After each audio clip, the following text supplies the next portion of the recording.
Hello दोस्तों, कैसे हो? नमस्कार। आशा है कि आप सभी कुशल मंगल होंगे। आज हम जो टॉपिक है वो हम देखने वाले हैं जैन धर्म के बारे में, बिल्कुल विस्तार से देखने वाले हैं। सभी बने रहिएगा एंड वीडियो के एंड तक।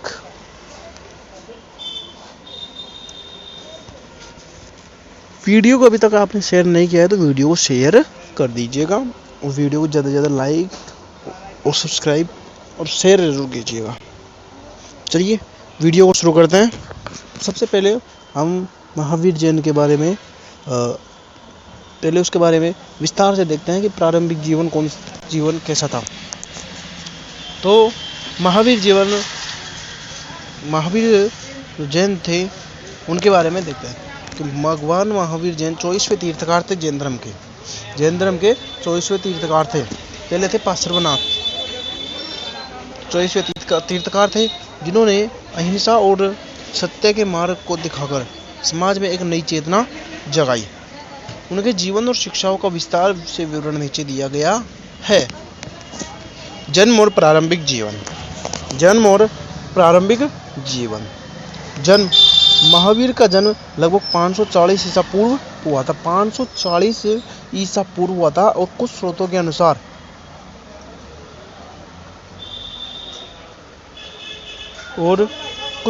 अनुसार 599 ईसा पूर्व बिहार के कुंडलपुर में हुआ था, जो वैशाली के निकट है।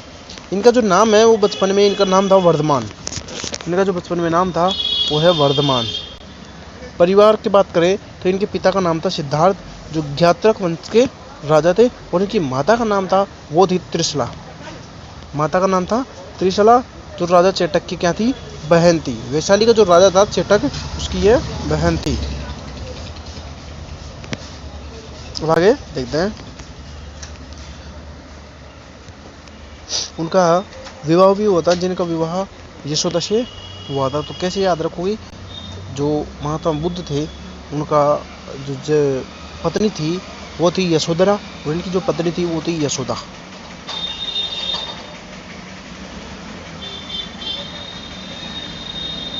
इनकी पुत्री भी हुई थी एक, जिसका नाम था प्रियदर्शना, जिसे अनुजा भी कहते हैं।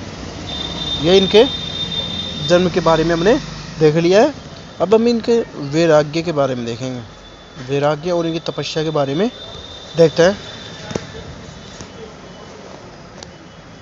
वैराग्य और तपस्या के बारे में देखते हैं। 30 वर्ष की आयु में, कितने वर्ष की आयु में?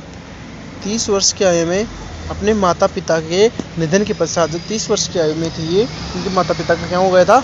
निधन हो गया था। और वर्धमान ने संसार का त्याग कर दिया और संन्यास धारण कर लिया था। उन्होंने 12 वर्षों तक क्या थी? कठिन तपस्या की। और 42 वर्ष की आयु में उन्होंने रीजुपालिका नदी के तट पर एक साल वृक्ष के नीचे कैवल्य ज्ञान प्राप्त हुआ। कौन सा ज्ञान प्राप्त हुआ?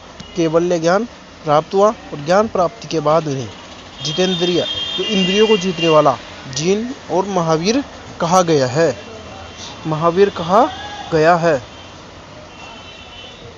समझ गए? 30 वर्ष की आयु में अपना घर छोड़ा था और 12 वर्ष तक इन्होंने कठिन तपस्या की थी। और 42 वर्ष की आयु में इनको रीजुपालिका नदी के तट पर एक साल के वृक्ष के नीचे कैवल्य ज्ञान प्राप्त हुआ, जिसके बाद इन्हें जितेंद्रिय का मतलब होता है इंद्रियों को जीतने वाला, और जीन महावीर कहा गया है। अब आगे देखते हैं।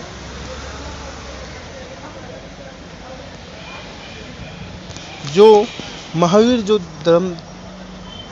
जैन थे, उनकी जो धर्म की थी वो मुख्य शिक्षाएं कौन कौन सी थी वो देखते हैं।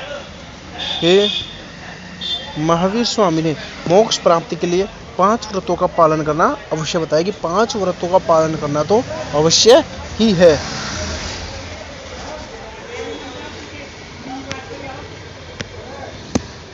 पांच व्रतों का पालन करना अवश्य ही है। पहला है अहिंसा। किसी भी जीव को मन, वचन और कर्म से कष्ट नहीं दो। कि कोई भी अगर जीव है उसको अपने मन से, वचन से और कर्म से, अपने काम से किसी भी प्रकार से कोई कष्ट नहीं दो। पहला अहिंसा। दूसरा है सत्य। हमेशा सत्य बोलो और मधुर वाणी का प्रयोग करो। अपने जो बोल रहे हो उससे किसी भी प्रकार का किसी को हानि नहीं पहुंचे। तो क्या है, हमेशा सत्य बोलो और मधुर वाणी का प्रयोग करो। आया समझ में। अगला है अस्तेय। इसका मतलब होता है चोरी मत करो। अस्तेय इसका मतलब होता है चोरी मत करो। अपरिग्रह, आवश्यकता से अधिक धन या वस्तुओं का संग्रह न करना। आवश्यकता से अधिक धन व वस्तुओं का संग्रह मत करो कि अगर तुम्हें आवश्यकता है, जितने तुम अपने आप में ले सकते हो उससे ज़्यादा तुम इकट्ठा करना गलत है, ऐसा बताया गया है। और ब्रह्मचर्य ये महावीर ने खुद ने जोड़ा था कि ब्रह्मचर्य पवित्र जीवन जीना और इंद्रियों पर नियंत्रण रखना, यह पांचों व्रत महावीर ने जोड़ा था कि पवित्र जीवन जीवो और इंद्रियों पर अपना नियंत्रण रखो। इन्होंने ऐसा बोला था। आया समझ में। ये थे महावीर की जो मुख्य शिक्षाएं थी, पंच महाव्रत ये थे। अब आगे देखते हैं उनके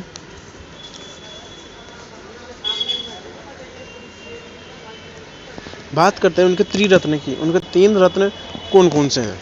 उनके 3 रत्न थे, वो ये हैं कि सम्यक दर्शन, सम्यक ज्ञान और सम्यक चरित्र। सम्यक दर्शन का मतलब है कि सही विश्वास रखो।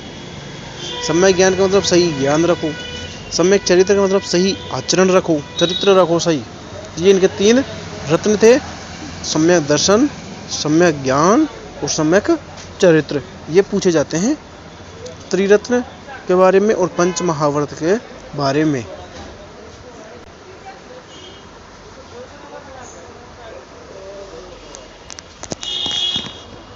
आप इनको नोट कर लीजिएगा। अगला देखते हैं, वो है सामाजिक सुधार और दर्शन। इनके सामाजिक सुधार कौन कौन से किए हैं, इनके बारे में देखते हैं। देखो, समानता। उन्होंने जाति पाति और ऊंच नीच का विरोध किया था और महिलाओं को भी धर्म में स्थान दिया था। इन्होंने क्या किया था, महिलाओं को भी धर्म में आने की इजाज़त दे दी थी। और उन्होंने जाति पाति ऊंच नीच का इन्होंने विरोध किया था कि कोई ऐसी वैसी जाति वाति नहीं है, कोई ऊंचा नीचा नहीं है, सब हम क्या है, एक समान है, सभी को न मनुष्य हैं, ऐसा उन्होंने कहा था। अगला है अनेकांतवाद। अगला है अनेकांतवाद। यह उनका प्रमुख दर्शन है। यह उनका प्रमुख दर्शन है, जिसके अनुसार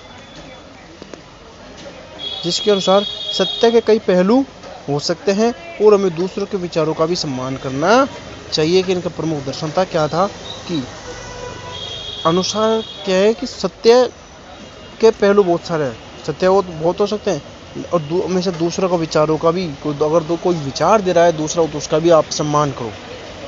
ये था इनका अनेकांतवाद। अगला है भाषा। उन्होंने अपने उपदेश में उस समय की जनभाषा, जो प्राकृत भाषा चल रही थी उस समय, ये ताकि आम लोग उसे आसानी से समझ सके, ताकि आम लोग जो हैं उसको भी आसानी से इनको समझ सकते हैं। आगे देखते हैं।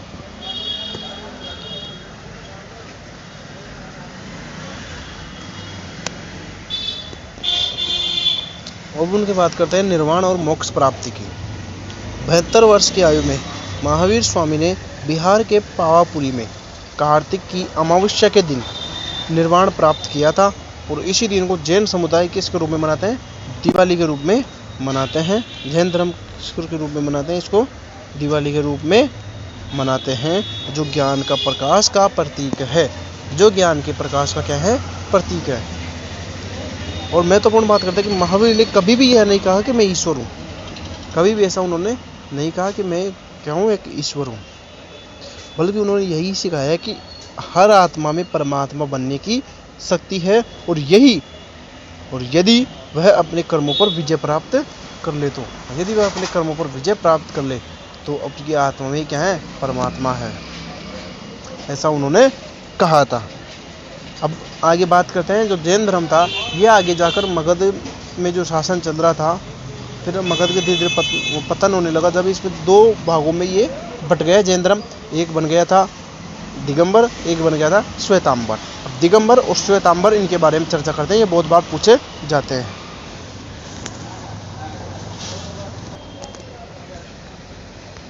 अब बात करते हैं हम जैन धर्म को जो दो भागों में बट गया था संप्रदाय, दिगंबर और श्वेतांबर, उनके बारे में चर्चा करते हैं। तो जैन धर्म के दो प्रमुख संप्रदाय हैं दिगंबर और श्वेतांबर। दिगंबर और श्वेतांबर। महावीर स्वामी के लगभग 200-300 साल बाद, महावीर का जन्म हुआ था, उसके 200-300 साल बाद मगध में क्या पड़ गया, एक भीषण अकाल पड़ गया था, जिसके कारण जैन धर्म दो संघों में विभाजित हो गया। जिसके कारण जैन धर्म कितने संघों में विभाजित हो गया था, दो संघों में विभाजित हो गया था। पहला है दिगंबर और दूसरा है श्वेतांबर। दिगंबर वो होता है जो कोई भी वस्त्र नहीं पहनते, और श्वेतांबर जो श्वेत वस्त्र धारण करते हैं वो होते हैं। इन दोनों के बीच मुख्य अंतर नीचे विस्तार से दिया गया है कि कौन कौन से इसमें मुख्य अंतर है, उनको हम देखते हैं।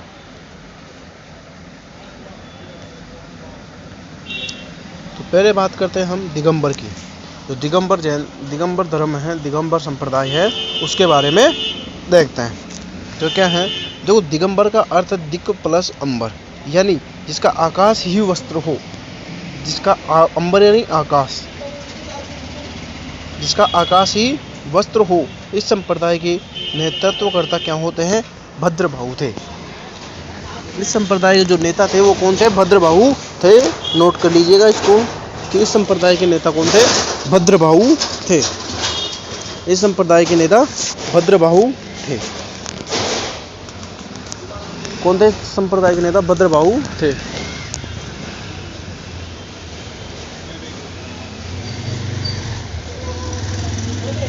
आगे देखते हैं पहला टॉपिक। इसके अंदर जो पहला टॉपिक है वो यह है कि वस्त्रों के बारे में। इस संप्रदाय के मुनि पूर्णतः नग्न रहते हैं। इस संप्रदाय के जो मुनि होते हैं, जो इनके संप्रदाय के जो लोग होते हैं, वो क्या होते हैं, बिल्कुल नग्न रहते हैं, बिल्कुल नंगे रहते हैं। ये वस्त्र धारण नहीं करते हैं क्योंकि वे इसे मोह या परिग्रह का प्रतीक मानते हैं। क्योंकि वो लोग इसे क्या मानते हैं कि मोह है, ये सब कपड़े वस्त्र धारण करना, ये सब मोह है। जैसे धन मोह होता है ना, वैसे ये भी क्या है, एक मोह या परिग्रह है। परिग्रह जिसका इकट्ठा करना, जैसे धन को इकट्ठा करते हैं ना, वैसे ही इनको इकट्ठा होता है, इसलिए ये वस्त्र धारण नहीं करते हैं। इनका नियम की बात करते हैं। इनका नियम क्या होता है, दिगंबर पंथ के नियम अत्यंत कठोर होता है। इनका नियम क्या होता है, बहुत कठोर होता है दिगंबर संप्रदाय के, क्योंकि ये मुनि अपने साथ केवल एक मोरपंख की पिच्ची या जीव को हटाने के लिए ये एक कमंडल रखते हैं। ये क्या रखते हैं, ये अत्यंत कठोर नियम है इसका। और ये नियम कैसे है कि जो मुनि हैं, इसके जो लोग हैं, वो क्या है, अपने साथ केवल एक मोरपंख की पिच्ची रखते हैं। जो मोरपंख होता है वो रखते हैं। क्यों, क्योंकि ये जीव को हटाने के लिए आगे आते हैं ना, उनकी हटाने के लिए। और एक हाथ में कमंडल रखते हैं। कमंडल जानते हो ना, एक हाथ में कमंडल रखते हैं, ऐसा आता है वो कमंडल रखते हैं। ये इनका हो गया है, आप इन्हें नोट कर लीजिएगा। अगला है भोजन। इनका भोजन क्या है, दिगंबर मुनि खड़े होकर अपने हाथों की अंजलि में भोजन ग्रहण करते हैं। अपने हाथों की जो अंजलि है उनमें क्या करते हैं, ये भोजन ग्रहण करते हैं। वो खड़े होकर भोजन ग्रहण करते हैं। ये इनके दिगंबर का नियम है भोजन का। आगे देख रहे हैं स्त्री मोक्ष। इस मत के अनुसार स्त्रियां उसी जन्म में मोक्ष प्राप्त नहीं कर सकती, उन्हें मोक्ष के लिए पुरुष रूप में पुनर्जन्म लेना आवश्यक है। कि इन्होंने बताया है कि स्त्रियां जो हैं वो स्त्री के रूप में मोक्ष प्राप्त नहीं कर सकती है, और मोक्ष प्राप्ति करने के लिए उन्हें वापस पुनर्जन्म लेना पड़ेगा पुरुष में वापस उन्हें पुनर्जन्म लेना पड़ेगा जब उनको मोक्ष प्राप्ति होगी। आया इतना, आगे देखते हैं। महावीर का जीवन। ये मानते हैं कि भगवान महावीर क्या है, अविवाहित है। जो दिगंबर संप्रदाय है वो क्या मानते हैं इन्हें कि महावीर जो है वो अविवाहित है। महावीर जो है वो क्या है, अविवाहित है, अविवाहित है। ये इनको विवाहित नहीं माना जाता है कि इनका विवाह हो गया, ऐसा बिल्कुल नहीं माना जाता है।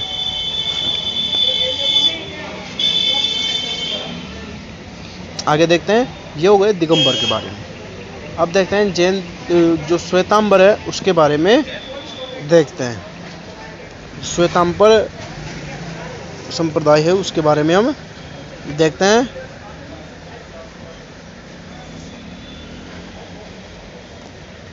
श्वेतांबर के बारे में देखते हैं।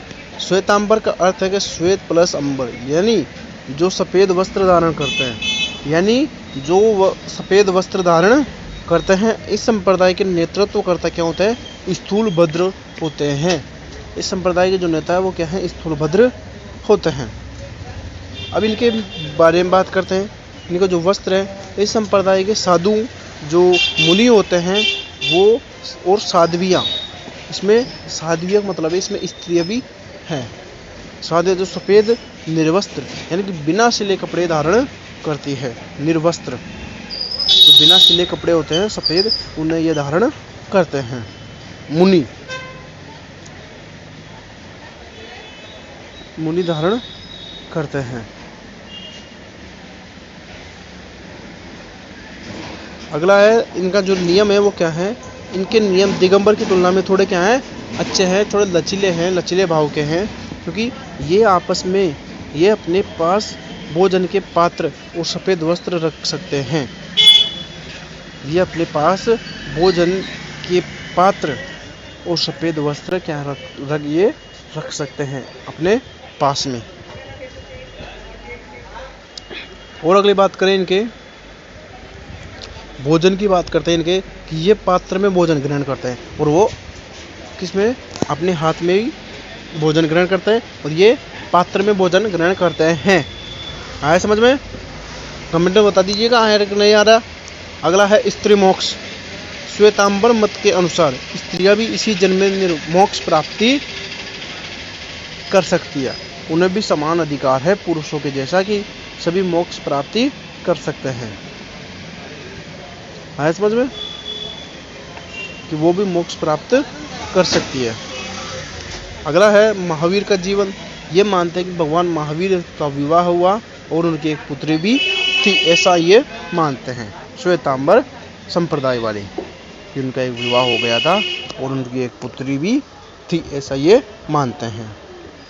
अब इनके बारे में जो महत्वपूर्ण अंतर है उनके बारे में हम देख लेते हैं, जो फटाफट आपको समझ में आ जाएगा। देखो, विशेषता दिगंबर और श्वेतांबर की। नेतृत्वकर्ता कौन थे, भद्रबाहु और इनके थे स्थूलभद्र। पहनावा, ये पूर्ण नग्न रहते हैं और ये श्वेत वस्त्र धारण करते हैं। आदर्श क्या है, ये कठोर तपस्या पर बल देते हैं, ये अपेक्षाकृत कम कठोर होते हैं। धार्मिक ग्रंथ, आगम ग्रंथों को मूल रूप से स्वीकार नहीं करते हैं। जो आने वाले जो ग्रंथ हैं उनको ये स्वीकार नहीं करते हैं, ये आगम ग्रंथों को प्रमाण मानते हैं। जो आने वाले जो कुछ भी ग्रंथ है उनको ये प्रमाण मानते हैं। मूर्तियाँ, ये बिना वस्त्र और श्रृंगार के रहते हैं, ये सुंदर श्रृंगार और वस्त्र युक्त मूर्ति की पूजा करते हैं। स्त्री तीर्थकार, 19वें तीर्थकार मल्लिकानाथ को ये क्या मानते हैं, पुरुष मानते हैं, और ये 19वें तीर्थकार मल्ली कुमारी को क्या मानते हैं, एक स्त्री के रूप में मानते हैं। ये इनके था। अब आगे देखते हैं।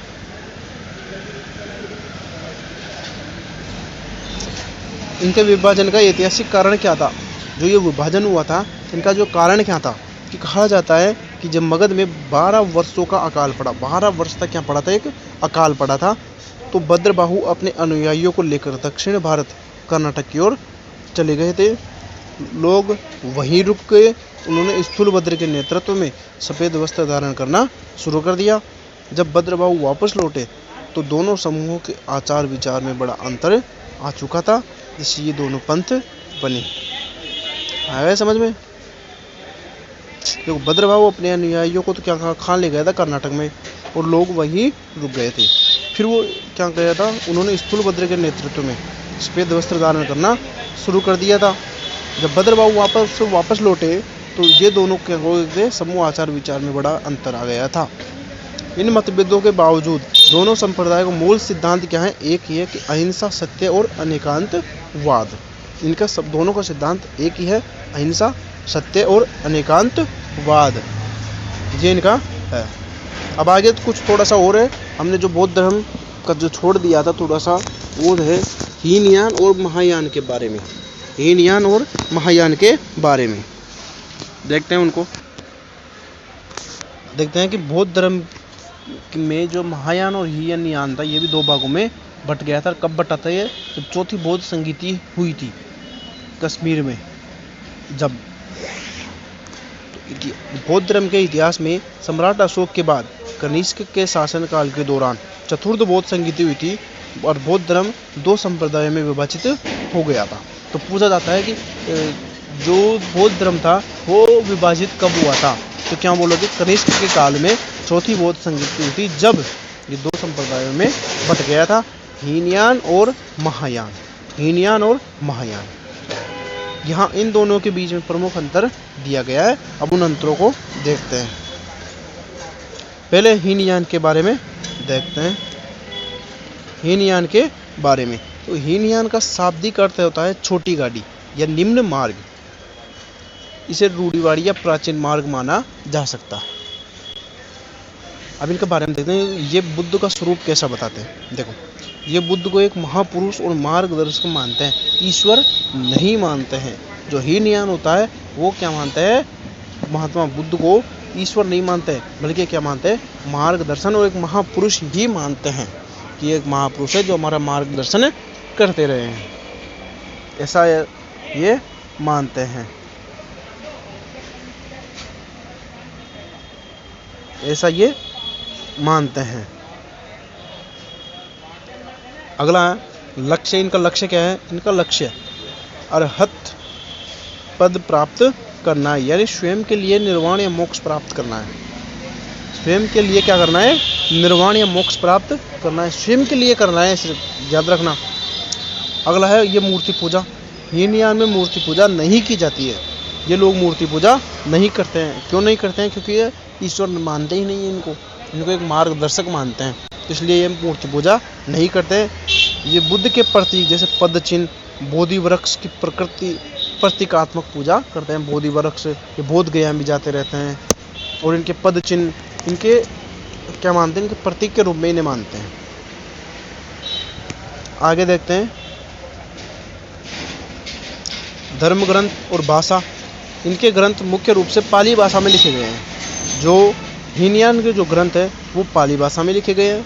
साधना पद्धति, यह मार्ग अत्यंत कठिन है और व्यक्तिगत अनुशासन एवं ध्यान पर अधिक बल देता है कि ध्यान करो और खुद बिल्कुल अनुशासन में रहो। इसलिए ये मार्ग क्या है? बहुत कठिन है। इसमें भिक्षु जीवन को ही मोक्ष का आधार माना गया है। इसमें क्या माना गया है कि जो भिक्षु होते हैं, जो कौन होते हैं? भिक्षु होते हैं, उसे ही मोक्ष का आधार माना गया है। वो ही मोक्ष की प्राप्ति कर सकता है, ऐसा माना गया है।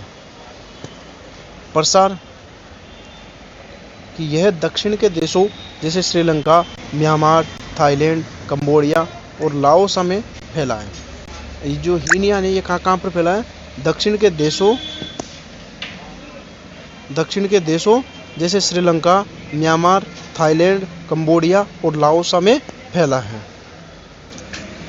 श्रीलंका, म्यांमार, थाईलैंड, कंबोडिया और लाओस में फैला है हीनयान। अब बात करते हैं महायान की। महायान के बारे में। महायान के बारे में कि महायान का शाब्दिक अर्थ है बड़ी गाड़ी या उत्कृष्ट मार्ग। यह बौद्ध धर्म का अधिक उदार और परिवर्तनशील रूप है। यह परिवर्तनशील को ग्रहण करते हैं। ये परिवर्तनशील होते हैं, उनको ये मानते हैं कि हाँ परिवर्तन करते रहना चाहिए।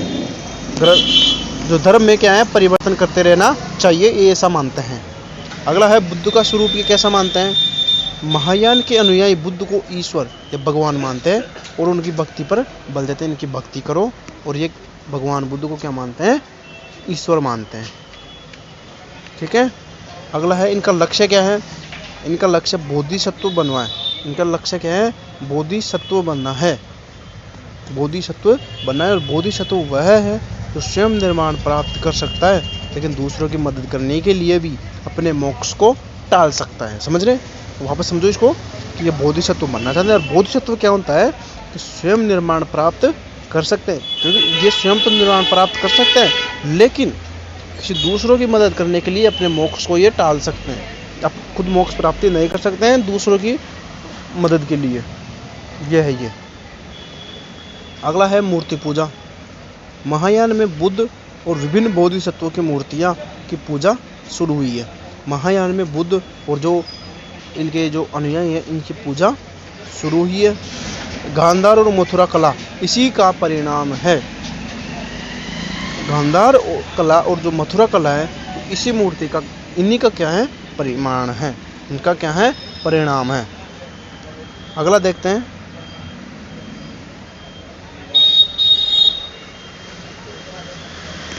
धर्म ग्रंथ और भाषा। महायान के अधिकांश जो धार्मिक ग्रंथ है वो संस्कृत भाषा में लिखे गए हैं। जितने भी जो महायान में ग्रंथ है वो संस्कृत भाषा में लिखे गए हैं। साधना पद्धति, यह मार्ग अपेक्षाकृत क्या है? सरल है। इसमें माना जाता है गृहस्थ जीवन जीते हुए भी भक्ति और करुणा के माध्यम से मोक्ष प्राप्त किया जा सकता है। कि गृहस्थ जीवन में भी जीते हुए भक्ति करो, सबकी दया की भावना रखो, इससे मोक्ष प्राप्त हो जाता है। प्रचार कहाँ पर हुआ था इनका? यह उत्तर के देशों जैसे चीन, जापान, कोरिया, तिब्बत और मंगोलिया में लोकप्रिय है। जो चीन के, जापान के जो लोग हैं, ये बिहार में आते रहते हैं गया स्थान पर। अब एक तुलनात्मक सारणी देखते हैं, इससे आपको बिल्कुल अच्छे समझ में आ जाएगा और इसको आप नोट कर लीजिएगा। सारणी के तौर पर भी आप इसे समझ सकते हैं। देखो, विशेषता हीनयान और महायान। बुद्ध की स्थिति क्या मानते हैं? महान शिक्षक मानते हैं, मानव मानते हैं। ये क्या मानते हैं? अवतार मानते हैं, भगवान मानते हैं। महायान, इनकी मुख्य भाषा पाली है और इनकी मुख्य भाषा क्या है? संस्कृत है। पूजा का तरीका, ये प्रतीक के रूप में पूजा करते हैं और ये मूर्ति पूजा के रूप में करते हैं। आदर्श, ये अरहत है, ये स्वयं की मुक्ति करते हैं। और ये क्या है? बोधिसत्व है, ये सबकी मुक्ति के लिए प्रयास करते हैं। दृष्टिकोण, ये कठोर और रूढ़िवादी है और ये उदार और लचीला है। अगला है प्रसार क्षेत्र, ये दक्षिणी एशिया में है और ये उत्तर और मध्य एशिया में है। ठीक है, आगे इनका देखते हैं थोड़ा सा और है, जो देखते हैं कि एक महत्वपूर्ण अंतर देखते हैं माध्यमिक और योगाचार का। महायान आगे चलकर दो दार्शनिक शाखाओं में बट गया। जो महायान था वो भी दो भागों में बट गया है। माध्यमिक जो शून्यवाद से के प्रवर्तक है नागार्जुन, और योगाचार जिसे विज्ञानवाद भी कहते हैं। वहीं हीनयान भी दो भागों में बट गया है, वैभाषिक और स्वतांत्रिक, ऐसे में बट गया है। अब संक्षेप में कहें तो हीनयान बुद्ध की मूल शिक्षाओं को कठोरता से पकड़कर रखने वाला मार्ग है। हीनयान क्या है? मूल शब्द में अगर कहें तो हीनयान बुद्ध की मूल शिक्षाओं को कठोरता से पकड़ कर रखने वाला मार्ग है। कठोरता से नियम इनका पालन करता है हीनयान, जबकि महायान समय के साथ बदलाव और भक्ति को अपनाकर एक विश्वव्यापी बनाने में मदद करता है, एक विश्वव्यापी धर्म बनने में मदद करता है। यह है। अब आशा है कि आपको ये समझ में आया होगा। अगर नहीं समझ में आए तो कमेंट में बताइएगा, समझ में आया तो लाइक थम और बताइएगा कि हाँ हमें समझ में आ गया। वीडियो को सभी ग्रुपों में और ज़्यादा से ज़्यादा शेयर कर दीजिएगा। और मिलेंगे ऐसे ही और नई वीडियो के साथ, तब तक बने रहिएगा पढ़ाई का ज़माना चैनल पर। अभी तक आपने और जो वीडियो हैं, जो हिंदी व्याकरण हमने कंप्लीट कर ली है, हिंदी व्याकरण में भी अगर अभी तक आपने ज्वाइन नहीं किया तो हिंदी व्याकरण अभी तक आप ज्वाइन कर लीजिएगा। तो आज का वीडियो हम यहीं समाप्त करते हैं। कल मिलेंगे दूसरे वीडियो के साथ में।